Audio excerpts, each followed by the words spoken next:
બોલ મોગલ માતની. આ એક દલિતનો દીકરો છે, સમજી લેજો. એક મેઘવાળ છે.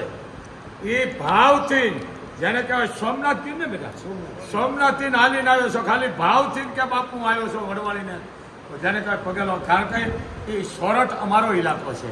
દીકરો હાલીને આવ્યો, 10મા દિયાદ પૂજ્યો છે. કારણ મા 18 વરણની છે. માતાજીના ભેળિયા, માતાજીના જેને કહેવાય ચોરસા, માતાજીના કામળા આ વરણ મળતા, સમજી લેજો બાપ. અને હવ પેલા માં એને આગળ કરે છે. કચ્છ મહારાજ શરીફ પણ આના હાથથી ચાંદલો કરાવે છે, સમજી લેજો. એ રત્નનું કામ તમને ખબર છે.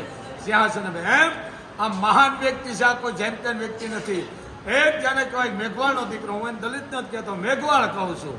પણ એ દીકરાને કેટલી મા ઉપર કૃપા, હાલીને પોતે આવ્યો 10મા દિયે. માતાજી તને ખૂબ સુખ રાખે બાપ. કોઈ જાતનો પગમાં કોઈ તકલીફ નથી. વાહ વાહ, કાંઈ તકલીફ નથી. 10 દીથી હાલીને આવ્યો. જરાક જ સોરેક જરાક કોઈ વસ્તુ નહીં. એ ભાવ હતો તને મારા હાવત. તને માતાજી ખૂબ સુખી રાખે બાપ. બેસ મારા હાવત. બોલ મોગલ માત તની જય.